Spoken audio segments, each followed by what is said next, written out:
Hello, everyone, and welcome to a special edition of Motivational Mondays. In honor of Women's Month, we are thrilled to present a special rewind episode highlighting the wisdom and inspiration from some of our most inspiring female guests. From entrepreneurs to activists, leaders, and artists, these women have shared invaluable insights on overcoming challenges, pursuing dreams, and making a difference in the world. So tune in and let their stories ignite your passion and drive as we celebrate the strength, resilience, and brilliance of women everywhere. First up, social impact advocate Dana Marlowe shows how a simple idea while shopping for undergarments launched a national support effort for women in need. Back in the summer of 2015, I woke up one morning and my husband said to me, You know, I think it's time to shop for new bras, which I'm sure a lot of your motivational Mondays probably open up with, let's go shopping for bras. Right. So I had to bring it back a step. Before that, I had worked hard at exercising and losing weight over the entire year before that moment. And I'm also a mom of two kids who are amazing. But things shift and change as one ages and goes through ages and stages in life. And after losing weight over the course of that year, things that were up here, higher up are now lower down, right? Just how Yeah. gravity works, right? Yes, yes. It's life. Mm-hmm. And that hot morning, my husband said, "You know what? You're wearing all these suits. You need a bra that fits." And so I went to my local mall and went to a a bra fitting, and like they sell undergarments and pajamas and lingerie, and I went to go get fitted for a bra. So for any listeners who have never had the experience of getting fitted for a bra, it's a little bit uncomfortable because you're potentially going, into a small space and someone's getting particularly close to your chest to get their proper measurements so they can then go and pick out the best fitting bras for you. So it's a little awkward for those of your listeners who are or viewers are like, oh yeah, this is a weird experience. They're probably like nodding their head like, oh yeah, because you're in like, there you are. Like I was in the small dressing room with this lovely woman who is taking my measurements so that I could get the proper size bra to support me. And I am a person who chooses to wear a bra out and about for back support, for pain, for comfort. And as I got fitted, it dawned on me, I had one of those little light bulb moments, ding. And I said to her name is Deneen, and I turned to her and I said, what do I do with my perfectly good but no longer fitting old bras? Because I have so many of them that are shoved in my drawer. As my body changed shape, I just kept putting more and more in because I didn't know which ones I would need and which ones would fit right. And I wanted this one for this outfit and this bra for this dress and this one for working out. And she said, well, I said, what do I do with my perfectly good but no longer fitting me bras? And she said four really important words, Corey. She said, homeless women need bras. Full stop. And I hadn't thought about that until that moment in time, standing in this little tiny dressing room with Deneen, because I'm somebody who does donate a lot of my stuff. I donate my clothing, winter jackets. I donated my wedding dress after I got married. I donate furniture, my children's books, whatever it is. Like I'm happy to keep like being part of that like sustainability free cycle lifestyle, but I had never opened up my top drawer where I keep my bras and taken the bras out because I didn't know that they could be donated. Absolutely. Yeah, I was just thinking about that too because I used to work at Saks Fifth Avenue in New York, and sometimes I'd have to work in different floors, and one of them would be women's lingerie. And so there's a thought pattern that those are personal intimates. So once they're on one body, even if it's just once, that they must be they must be Dude, sanitized and thrown right. away, or right. And the distinction is that you're like these are gently used products like any other, and that could benefit other people, and that's the distinction you make. Correct. And clean, once they're, properly cleaned and washed and whatnot. And so I went home that day and I'm super nerdy also. and went online. I was like, okay, she said homeless women need bras. Let's take a look. I happen to live in the Washington D.C. area, and I went online and I found a homeless shelter near where I live in D.C. And I picked up the phone and I called them up and I said, I just learned about this need. I noticed that you were in this very recent article where you're looking to distribute bras to some of your clients that identify as women. Do you want some bras? But let me just tell you, I have 16 perfectly good bras, but they're all used. They're all washed. I will rewash them again, but they're not new. Is that okay? And the guy on the other end of the line, his name is Greg, said, oh my gosh, how soon can you get them here? Wow. That's incredible. I mean, that's And really I incredible. Wow. and I Yeah. didn't know that. I was like, oh, okay. I was like, well, I don't know what I don't know. So what else do you all need? How can I be of service? How may I help you? And he's like, well, if you're willing to bring your bras to donate to our clients, would you possibly be also willing to pick up some packages of maxi pads and tampons? Because we do not have them as a budgetary line item. We can't cover them in a lot of states. They are not covered under like even under any of the SNAP programs, food stamp programs, any of those like benefit programs. You still have to pay for them. They are not covered by them. And in half the number of states, there's also a sales tax on these items, making them that much more out of reach. So I was like, sure, I can go to my local big box store and pick up some packages of pads and tampons. And so then I took it from there and I decided to post on Facebook. And the response blew up. And my 16 bras immediately, like, things doubled, tripled, quadrupled.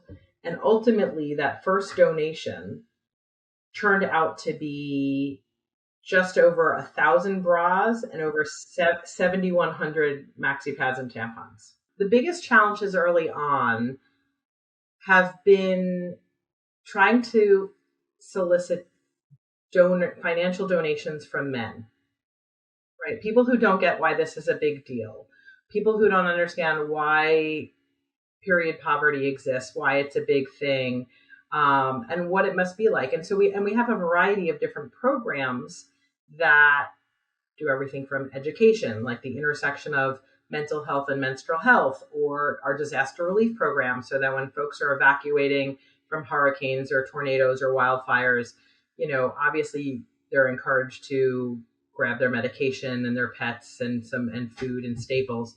But oftentimes folks forget that they're going to need menstrual products, and they might need those products 2 days after evacuating whatever their home is, and they'll just be like, well, I'll be back, it won't be a big deal, I'll run to my pharmacy nearby. And there is no pharmacy nearby to go to, or there is no home to go to. And the federal programs don't always supply enough menstrual products, is what it turns out, because we constantly get emails literally every month from the Red Cross. And we're not the size of the Red Cross, like, make no mistake. So we try to educate men that these issues matter, because you want to be able to safely and healthily manage your menstrual cycle. In this next clip, speaker and author Eliza Van Court shares her journey navigating life as a young girl whose mother developed schizophrenia. You have been through some stuff. and Indeed. indeed. And so, and now I know at your core, you explain yourself basically as, a teacher, someone who can break down complex topics in simple steps. And in your book, you do a great job of doing that, helping people grow. But before we get into that, I would love for you to share a little bit, as much as you'd like to, about that past, the childhood experiences that are part of your, I guess, your legacy, if you will, as to what you're bringing forward to the world. So share a little bit about that. Yeah, well, when I was a little girl, I had a really wonderful mom, actually. And then she had late onset schizophrenia. It was actually paranoid schizophrenia. And at 4.5, she had a breakdown, her first very serious breakdown. And she ended up kidnapping me and taking me across the whole country by truck, from truck stop to truck stop to truck stop to New York, from New York to California. And what happened on that trip made me start to conflate invisibility with safety. I thought, if I'm just invisible, then I'm going to be safe. And of course, we all know being invisible isn't safe. It's really dangerous. So I kind of clawed my way out of there. I had a lot of help from my community, but things still weren't going particularly well. I was great at helping other people claim space, not so good about myself. And then in 2013, I had a bike accident. Somebody was texting and driving. They hit me in the head with their car. And I had a bilateral brain injury and a subdural hematoma. And the process of rebuilding my communication brick by brick allowed me to really break down the minutia of human behavior in a way that basically I kind of see myself sometimes like Neo at the end of the Matrix. He's like, I see the coding. And so I started sharing it with other people, and it was transformative. And so I wrote a book about it. And did you actually lose the ability to communicate because of that injury at the time, or like how severe was that? Well, it wasn't terribly severe in terms of wait, I think I lost you. Are you still there? Oh, I'm here. Okay, great. It wasn't terribly severe. I could actually communicate. One of my friends who was a nurse said to me, dude, you sound like a stoned third grader. So you're just going to slow down a little bit. So when you were I didn't really know what that meant. I knew it wasn't good. Someone else who's a therapist said your vocabulary's gone. You're speaking really slowly. It makes everyone feel incredibly uncomfortable. Well, that's interesting. So how you're going through a situation, but it's making everyone else feel uncomfortable. Well, I think that the thing is people don't want to say anything. You know, when you're having trouble, everybody wants to pretend it's okay. And in my head, it sounded awesome. So I had no idea. And I said to my friend, Kim, why is everybody acting so strangely? And she said, Eliza, they're not acting strangely. You are. Your vocabulary shot. You're speaking really slowly. You're repeating yourself. And everyone's really uncomfortable and they don't know what to do. It reminds me, I mean, in a much more severe situation when the congresswoman, or was she a senator, Gabby Giffords was shot in the head. And we all watched sort of that period, years, and she's still probably, still trying to rebuild her vocabulary. But that was very similar. We watched something like that happen. And, to me, head injuries are one of the most terrifying things in the world. Like, it's something that I actually think about, like, God, please let me get through this life without ever having head trauma, because everything you've put in it, then you may lose and you have to start again. And that's, really, really traumatic. It's terrifying. I mean, for me, particularly because my communication had always been sort of my superpower. And so that was so scary. And then on top of that, my mom had lived a life not knowing that she was not using her brain the way it should be. She thought all her hallucinations were real.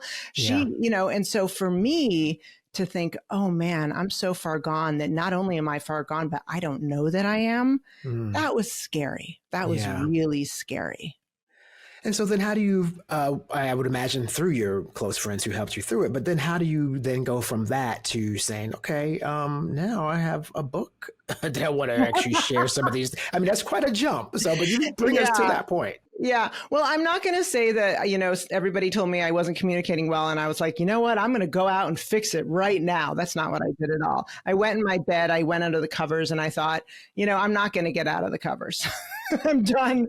And then I thought, I've been through so much. This can't be the thing that breaks me. And, staying in bed is definitely not a solid and stable life strategy. So I decided to start breaking it all down. And one of my best friends, and this is kind of my philosophy about life, he said, how do you eat an elephant, Eliza? One bite at a time. Yes. I love that. So every day, just a little bit. And eventually I started going out there and working with people on what I'd learned. And then I gave talks. And what ended up happening is that women after the talks would follow me to the bathroom. Sounds strange. And as I was washing my hands, they'd kind of sidle up to me and say, okay, I got to ask you a question I didn't want to ask in Q&A. And I found that if I was in Hong Kong or New York, it was the same questions. Didn't matter, Texas. And I thought, you know what?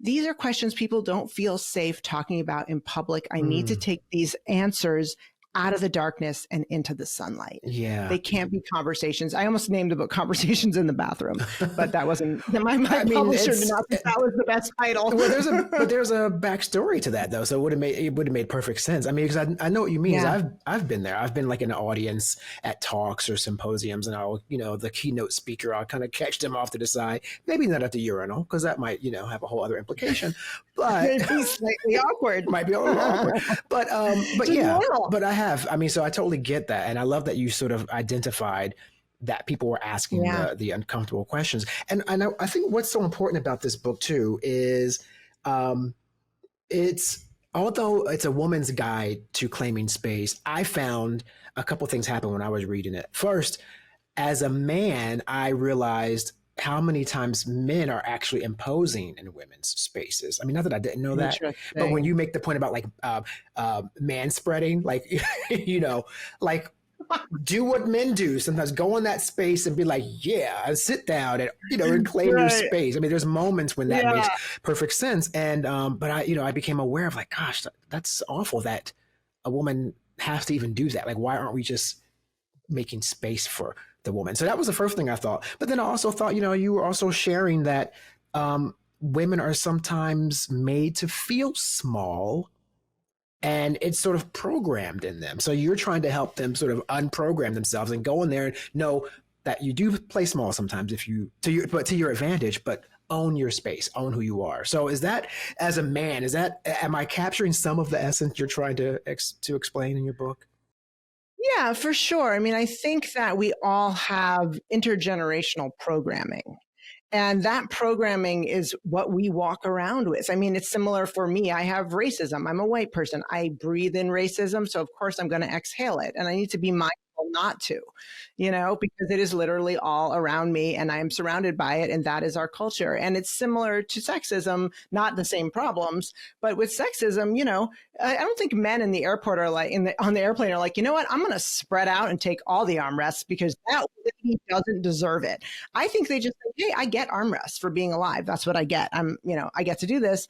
And they don't really think about it because just as women will do certain behaviors that might not be wonderful for us because of our programming, men do the same thing. And often it boomerangs onto women. Afghan human rights activist and author Pashtana Durrani dispels the myths and stereotypes about Arab women. And I want to hold up your book, which is an amazing book called Last to Eat, Last to Learn. Make sure I get my glare off the book there.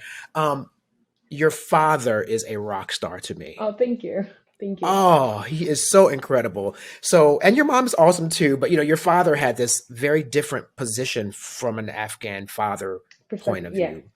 And so I would love just to talk a little bit about the influence your father had and how you were educating people with him at 7 years old. I think when people talk about Afghan men, all they see is like men who are controlling or who are the sort of people who don't want a lot of liberty for their kids. I remember when I was 5 years old, he was like, your only ticket to freedom from this craziness is like if you get educated. And it's not like a father, like, normally people are like, oh, you'll get educated, you'll go somewhere. He was like, no, that's your only freedom ticket. Later on, I understood why he said that, because as much as my father was a progressive man, when he passed away, there was a crazy world that I entered where all my uncles, my cousins, really wanted me gone from that space where I wanted to take over his position. But then you look at this space where he created not this for me, he created this for his sister, because his sister was divorced in a place, in a space where divorces were not common. You don't do that in tribal rural regions, and you don't do that in our community. And she had a divorce, and she was sent to study post that, and then she comes back. And one thing I remember was like, my dad didn't become a feminist because of me. I'm gonna be honest. He became a feminist because of his mother and sister, what they went through, the repressive cultural norms or the social norms that we have in place. And he's like, I want to change that for everyone. And he started with his sister. Then I came into the play. Of course, I did resemble his mother a lot, so that was a win-win for me. But the best part was like he was not choosing women to do that for them. Oh, she's my daughter, I'm going to do it for her. She's my second daughter, I'm going to. No, for him, every village girl is supposed to come to the school and learn. And the funny thing is, which I hated back in the day, was like I used to go to this private school in the morning and I used to study all subjects in English. And then in the evening, because we had a two-time school for younger girls in the morning, for older girls who couldn't make it in the morning because they were doing house chores, would come in the evening. And I was forced to sit with those girls and teach them everything I learned in the school. So if I was learning anything in English, I was supposed to do that. And for me, it was horrible because it's like, I learned the morning time. I did my time. Why am I doing it Right, right, right, again? right. But I was taught like this is your social responsibility. If you're privileged enough to be able to afford a private school, you should be sharing that knowledge. And I think a lot of that subconscious conditioning is the reason that um, this makes me feel that we are responsible for our communities and our country, and we should be the one doing everything to build from scratch. So yeah, a lot of that. But I do remember like my father being the sort of person who's like, your way out of this chaos is education or make this chaos better, one of the two things. So yeah, I admire him for doing that, and he has stood up to his own brothers for me, to his own community. I mean, when I was 14, I was sent to a boarding school, and I remember people, his cousins telling him, what if she brings bad name? And my father was like, so what? Like, she'll bring bad name and then she'll marry the guy. So what? Like for him, saying that is a big deal. But he was okay with that, or he had to make himself okay with that, comfortable with that thing. And I'm so fortunate that now people in my family who were not sending their daughters to school send their daughters to school because of me. So it's not just because of me, but because of my father. But it's an important step, including in my own family. Yeah, it's wonderful. You're carrying on his legacy because, through the pages of this book, his passion for education comes through, and his passion for wanting you to learn comes through. And I just want to, I love these moments so we can really clarify some things for people who don't understand certain cultures. When you say bring on a bad name, would that be marrying outside of the Afghan culture? Is that what that would mean? Or for you to do something that was dishonoring, or what would that mean So exactly? it's a lot of things. It's a lot of things. You could be hanging out with friends that are not good company. You could be heading somewhere without a scarf or without your proper hijab. Mm. Even to this date, like if I upload a picture on my WhatsApp status without a scarf, my sister's, why are you doing this? Don't do that. Okay, I'm like, okay, control, calm down. Right, right. I'll put the scarf on. Okay. Right. Yeah, Yeah, yeah. yeah, and I'm not saying it's a repressive thing. It's just a sort of thing that we're conscious about. It's sensitive towards our own community, Hmm. and Yeah. or like I fall in love with a guy because I was going to a co-ed private school. So he's like, oh, if she falls in love with a guy in a boarding school in a foreign land, what if she Right. is like brings bad name and like talks to Hmm. him? Oh my God! Right, So sort of right, that sort right. of stuff. Sure, But sure. he's like, okay, so what? She'll marry the guy. That's it. Like that would be the end. Like that would be the world coming down. But yeah, Hmm. for a ruler man and still being in those tribal regions and being able to stand up to like more than 50 men in your own community and family, just to send your like teenage kid to school is big move. It's a big move. I Yeah. appreciate him on that. Yeah. Next up, television host and podcaster Erica Cobb shares the importance of parental positive influence and how drive and determination helped her find her success. My parents, my mother, well, actually, both of my parents were the first in their family to go to college and graduate. And I was there when, I was there. Like, I was a teenager when my mother pursued her EDD to get her doctorate. I was a teenager when my father decided that he was no longer going to be in the finance world for corporate. He was going to go back to school and become own his own funeral home. So I saw my parents really doing this building in very real time. So to me, it wasn't ever a sense of if things were possible. It was that if you set a goal and you actively work towards that goal, then all things are possible because I had never seen anything to tell me different. So for me, it was just about knowing that there's a goal and then actively working towards it each day. And what that meant in my life as a college student was going to the radio station every day. How do I use that and parlay that into the next thing. Well, now I'm also 21 and I'm bartending at the hottest nightclubs in Chicago. Who's coming into those nightclubs? Artists and people who we might have on the radio. Who's making those connections? Like it kind of became a running joke on when I ended up doing mornings, which was my ultimate goal of life. I thought that that would happen far away. It happened when I was 24. But it was a running joke that like I was, you know, by far the youngest person in the studio, but I was the most connected because I would bartend 6 nights a week. I would, you know, be at the radio station 5 days a week. I would be in school. So it was really about leveraging all of these different points of contact and my experience at that time. And that's an important note to make as well, because so often the networking component is overlooked. Mm-hmm. We stress it a lot because we're a leadership honor society, and so we that's one of our pillars, to make sure that we're building a community where, you know, you have lifelong connections with people Right. who you can call upon. Who knows, they could be lifelong professional or just close friends. But I find that is a lacking component, and I wonder if you think, is it even more difficult now because there's a particular generation that's so tied up in technology Mm. that they're not looking up enough to notice that, oh, is that Puffy over there at the bar? I might. Right. They're too busy like texting. So, I mean, do you find that maybe there's a disconnect with maybe how the importance that maybe this particular current generation of college aged people might be putting or not putting on the connection aspect? You know, I go back and forth on this one because I do think that interpersonal communication, especially in person, is just it's more important than people really give it credit for. However, I'm a hybrid kid, so to speak. You know, I was of what in high school. Well, actually, I was in college when the internet really became a thing. And so it's not like I grew up on this technology. So of course, like I was still writing letters and doing all of those things. When I met someone who was in the industry, I might send them something, you know, in the mail, things like that.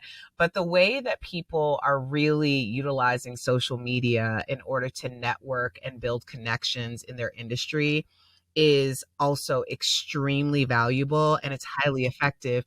What I've learned the most in the past 2 years since lockdown is it's amazing to me now that we back outside. Like, now I'm meeting people who I made connections with in those 2 years.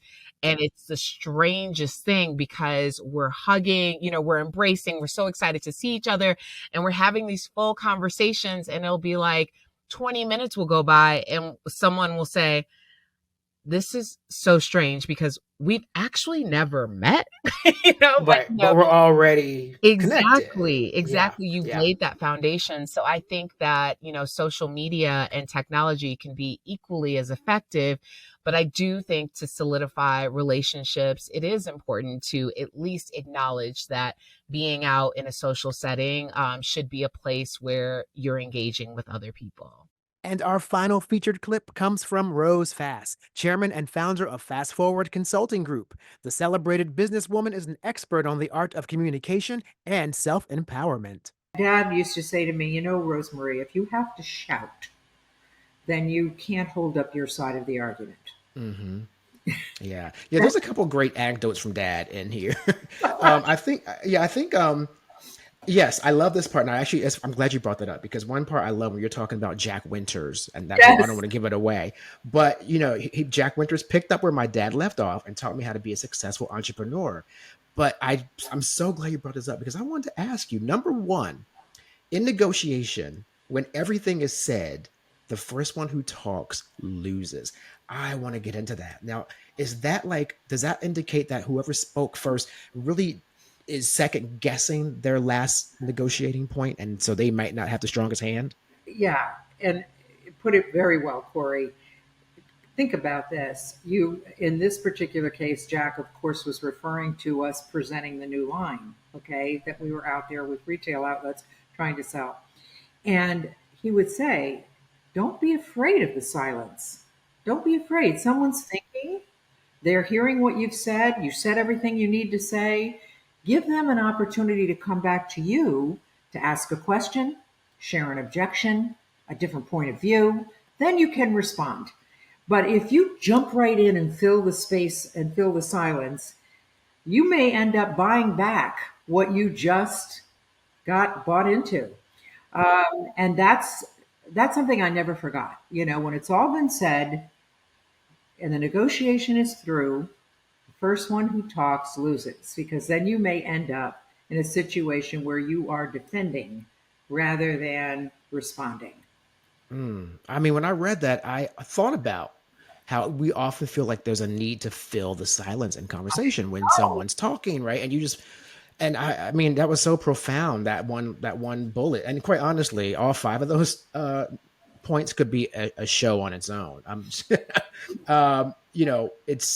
It's just I'm going to grab one more of those, which was there are two times you can afford to be strong, which I love this one too, because very often we always talk about when you have everything to lose, but you say from Dad's advice, there are two times when you can afford to be strong: when you have nothing to lose and when you have everything to lose. And I right. thought that was also very profound. Share a little bit about that.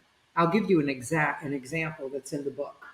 I was hired as one of two people in 1978, going back a long time. Two women were allowed to come into the company, and this was Xerox early days. And the idea was that they would start to create a diverse workforce. Men of color were already in the system, but women not. So I had my first operations review, and it was absolutely a disaster because I had been given a team and they took all of the prime real estate off of it and gave it to a guy. I got left with sort of the dregs. So I was 29% of plan, Corey. And I got up, and all these ominous men sitting in the back and being very difficult, and they were hammering at me. How much talent does it take to be 29% of plan? And it was like, it was brutal. And there was a gentleman there, Hollis Chinky Fat. I will never forget it. God rest his soul. Jamaican, just a wonderful guy. And he was really concerned for me. And he was looking at me. He was one of my peers at the time and kind of giving me some encouragement. And that thing came into my head. There's two times you can afford to be strong, when you've got nothing to lose and you've got everything to lose. And I knew that I had everything to lose because I was brand new and they could take me right out of this job. And I figured I got nothing to lose because they're already thinking I'm a jerk. So I looked at them and I said, I've been in this job for 30 days. And they all looked at me as though I was going to make an excuse. I said, if I were 290% of plan, not 29% of plan, would you attribute that to my brilliance and my expertise? And David Bliss, also God rest his soul, great guy who later went and started a massive consulting firm, turned to him and said, she's got a point. She's got a point. We can't throw the failure at her feet if, in fact, in 30 days she had that level of success. We wouldn't throw that at her feet. And that was a moment when I had Dad's voice inside of me and I said, okay, go for it. And it kind of got me through that particular review. And from that day forward, I started building back the business. And I ended the year, believe it or not, at 89%, not at 100, but was given a great deal of praise for doing that much to bring it back home with a team that didn't have a full course. So I think you have to pick your spots, but there are times when you just have to be courageous and you've got to say, I've got to stand up for myself or for this particular ideal that I believe in, whether it's popular or not. Thanks for checking out this special Women's Month episode of Motivational Mondays.